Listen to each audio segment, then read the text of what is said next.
Hello friends, welcome to SSC coaching centre. दोस्तों, आप सभी लोग एनटीपीसी, रेलवे, एसएससी, सीजीएल की तैयारी कर रहे हैं और आपको अगर प्रश्न 1 मिनट से कम समय में नहीं हो पा रहा है तो समझ लीजिए अभी आपकी तैयारी पूरी नहीं है। कोई भी प्रश्न हो, आपको उसे 1 मिनट से कम समय में सॉल्व करना है। हम आपके लिए जो तैयारी करा रहे हैं एसएससी की, रेलवे की, वो ये है कि कोई भी प्रश्न हो 1 मिनट में सॉल्व होना चाहिए। तो चलिए स्टार्ट करते हैं। पहला क्वेश्चन है, अलजेब्रा का है। यदि x प्लस 1/x बराबर 7 है तो x की पावर 3 प्लस 1/x की पावर 3 का मान क्या होगा। देखिएगा, इस प्रश्न को करने का तरीका क्या रहता है। आपकी पावर अलग अलग हो सकती है, आपकी पावर यहां पे अलग अलग हो सकती है। जब 2 पावर रहती है कुछ अलग नियम, 3 पावर रहती है कुछ अलग नियम, 4 पावर रहती है कुछ अलग नियम है। लेकिन एग्जाम में जो अधिकतर पूछा जाता है वो यहां पे अगर 3 पावर दी गई है तो आपके पास जो फॉर्मूला होता है वो क्या होता है। देखिए, x प्लस 1/x बराबर n, ये क्या है आपका n। x प्लस 1/x बराबर n है, ये लिख लिया। ये दिया गया है, पूछा जाता है आपसे x की पावर 3 प्लस 1/x की पावर 3 बराबर, जब यहां पे पावर 3 रहती है तो क्या करते हैं, ये जो n होता है n की पावर 3 माइनस 3n, यानी कि इस n की पावर 3 करते हैं। ये जो 3 है ना, इसकी पावर 3 करेंगे और इसका इससे एक बार मल्टीप्लाई भी करेंगे। ठीक है, तो चलिए हो गया। n आपका कितना है, 7 है। पावर कितनी है, 3 माइनस n आपका 7 है, तो यहां 7 रखूंगा, 3 का पे 7 से हो जाएगा तो 21। तो देखिए 7 की पावर 3 का मान 343 माइनस हो जाएगा 21, तो बचेगा क्या, 3 में से 1 गया 2, 34 में से 2 गया 32, यानी कि 322 है आपके सवाल का बिल्कुल सही जवाब, 322। क्या करते हैं, जब यहां पे पावर 3 होगी तो इस 3 को इसकी पावर रख देंगे। 7 की पावर 3 देखो हमने रख दिया, जब पावर 3 होगी तो इसकी पावर 3 रख देंगे और माइनस कर देंगे इन दोनों का गुना, माइनस कर देंगे इन दोनों का गुना, बस इतना करना होता है। चलिए अब देखते हैं अगला सवाल। अगला प्रश्न है बिल्कुल अजीबोगरीब प्रश्न। अजीबोगरीब प्रश्न कौन पूछता है, रेलवे पूछता है। रेलवे में अजीबोगरीब क्वेश्चन पूछे जाते हैं। अब देखिए 9 फैक्टोरियल अपॉन में 9 डबल फैक्टोरियल, ऊपर एक बार फैक्टोरियल नीचे 2 बार फैक्टोरियल। स्टूडेंट कंफ्यूज्ड हो गया कि क्या करना है। देखिए मैं आपको बताता हूं। 9 फैक्टोरियल का मतलब तो आपको पता है कि 9 दिया गया है, और फैक्टोरियल का मतलब क्या है, 9 दिया गया है तो 9 से 1 कम करना है, फिर 1 कम करना है। हम 1 तक मल्टीप्लाई करते हुए जाते हैं, जितना फैक्टोरियल दिया गया है वहां से हम 1 तक मल्टीप्लाई करते हुए जाते हैं, 1 तक। जैसे 9 फैक्टोरियल है तो 9 से हम क्या करेंगे, 8 7 6 5 4 1 तक मल्टीप्लाई करेंगे।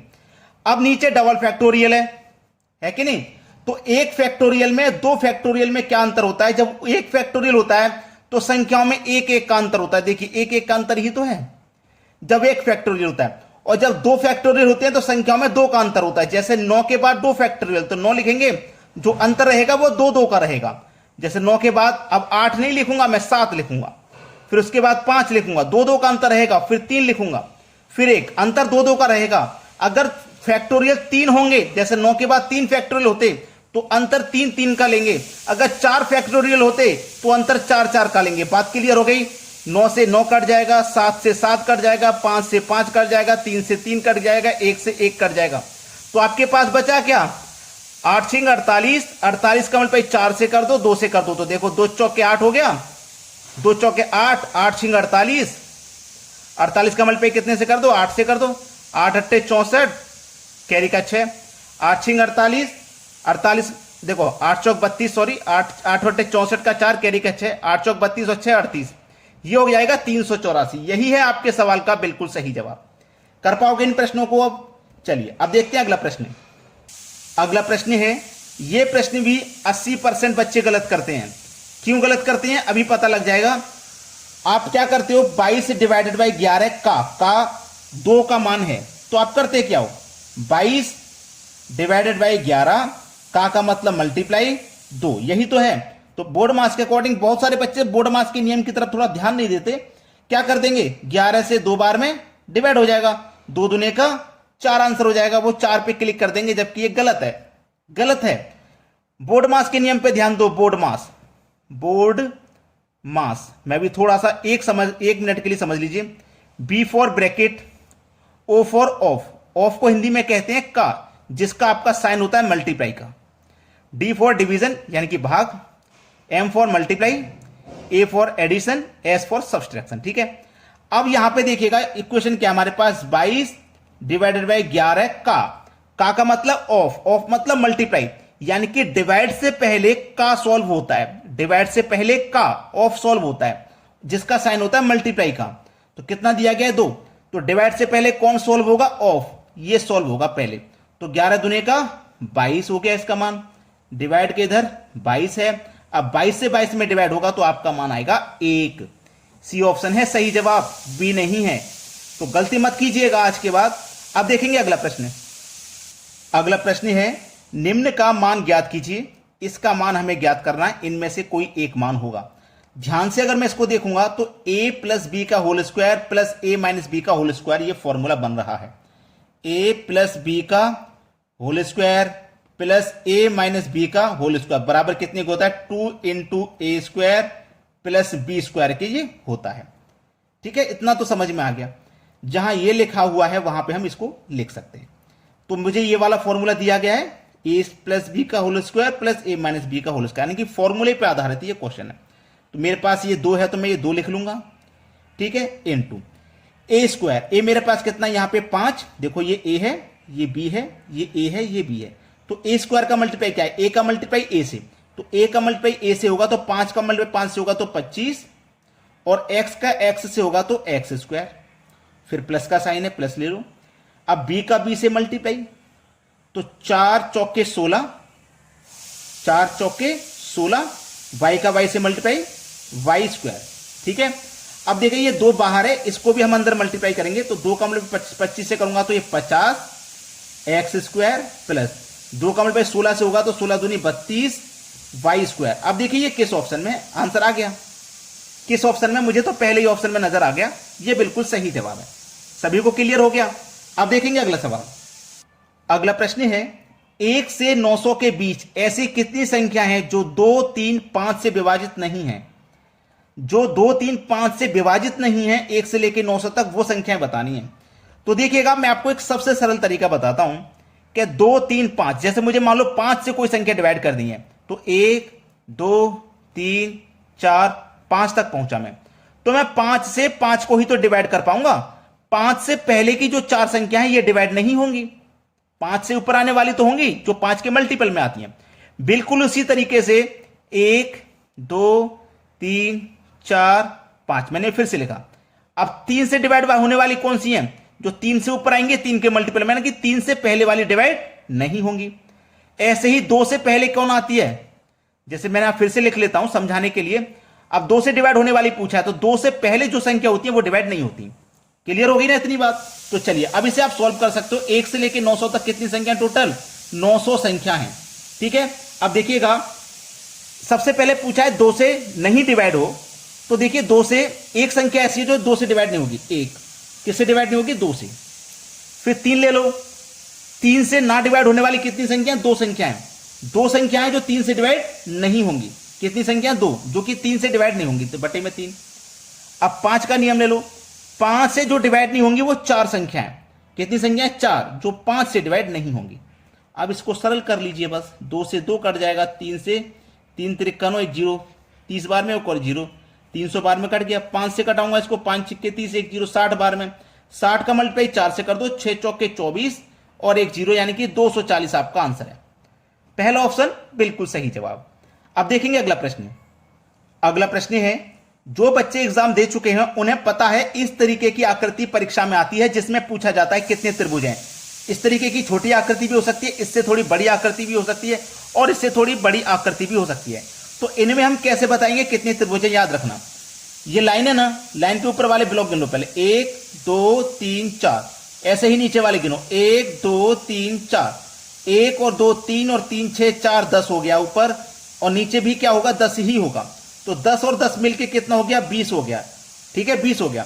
अब ये जो पॉइंट यहां पे देखो, ये जोड़े रहे, 1 2 3 4 5, कितने ज्वाइंट है, 5 है ना। 5 से एक कम जोड़ दो इसमें, यानी कि 4। इसका मतलब इसमें 24 त्रिभुज बनेंगे। बात क्लियर है। अब इसको गिनने के लिए भी सेम तरीका है, 1 2 3 4 5 6। एक और दो, तीन और तीन, 6, 4, 10, 5, 15, 6, 21। कितना? 21। 1, 2, 3, 4, 5, 6। जब ऊपर 6 तक का योग 21 था तो नीचे भी 21 होगा, तो 21 और 21 कितना हो गया? 42। ठीक है, अब ये जॉइंट को गिनियो। 1, 2, 3, 4, 5, 6, 7। 7 है ना, इससे एक कम करके लिखो। 7 से कम करूंगा 6, तो 42 में 6 जोड़ूंगा, मतलब इसमें 48 त्रिभुज हैं। ये आपका आंसर हो गया। और यहां पे इस आकृति में 24 आंसर है। तो बना दोगे इस तरीके की आकृति को? चलिए अब देखते हैं अगला सवाल। अगला प्रश्न है, वह छोटी से छोटी संख्या कौन सी है जिसे इतनी बड़ी संख्या में जोड़ने पर प्राप्त संख्या 11 से विभाज्य हो जाए? यानी कि इस संख्या में हमें और भी कोई संख्या जोड़नी पड़ेगी, फिर जोड़ने के बाद वो पूरी संख्या 11 से डिवाइड हो जाएगी। अब हम कैसे पता करें? बहुत से बच्चे तो सीधा सीधा इसमें 11 से डिवाइड देने लग जाएंगे। लग जाओगे, जो बचेगा ना उसमें फिर पता लग जाए कितना जोड़ना, लेकिन टाइम बहुत जाएगा। संख्या क्या है देखो, मैं यहां पे लिख के बताता हूं। 94, 54, 35, 16, 26, यही तो संख्या है। तो आपको क्या करना है? 11 से पहले इसमें डिवाइड दो, इसमें डिवाइड दो, इसमें डिवाइड दो, इसमें डिवाइड दो, इसमें डिवाइड दो। तो 94 में जब डिवाइड से 11 से डिवाइड दूंगा तो 11 अट्ठे 88, 94 में से 88 कट जाएगा तो 6 शेष बचेगा। 11 चौके 44, यहां 10 शेष बचेगा। 11 त्रिक का 33, यहां 2 शेष बचेगा। 11 एकम 11, यहां 5 शेष बचेगा। 11 दुनी का 22, यहां पे 4 शेष बचेगा। सभी में मैंने 11 से डिवाइड किया, 2-2 के पेयर बना के सभी में 11 से डिवाइड किया। जो शेष बचा वो मैंने लिख लिया। अब जो शेष बचा है ना उनको ऐड करेंगे। 6 और 10 16, 2 18, 5 23 और 4 27। कितना हो गया भैया? 27। अब देखो 27 के बाद में कौन सी संख्या है जो 11 से डिवाइड हो जाएगी? 11 त्रिक का 33, यानी कि 27 में आपको कितना जोड़ना पड़ेगा? 33 बनाने के लिए 6 जोड़ना पड़ेगा, तो 33 हो जाएगा। और 33 क्या होता है? 11 से पूर्णतः विभाजित। तो हमें कितना जोड़ना पड़ेगा? 6 जोड़ना पड़ेगा। ये बिल्कुल सही जवाब है। अब देखते हैं अगला सवाल। अगला प्रश्न है, यदि 15 दिसंबर 2005 को शुक्रवार है तो 14 सितंबर 2005 को क्या होगा? देखिए दिसंबर का दिया हुआ है, सितंबर का पूछ रहा है, पहले का पूछ रहा है, कोई बात नहीं, सितंबर का पूछ रहा है ना। लेकिन हम चलते कैसे हैं? पहले सितंबर का महीना, फिर अक्टूबर का महीना, फिर नवंबर का महीना और फिर दिसंबर का महीना, ऐसे ही तो चलेंगे। तो देखिएगा सितंबर के महीने में 14 सितंबर का वो पूछ रहा है।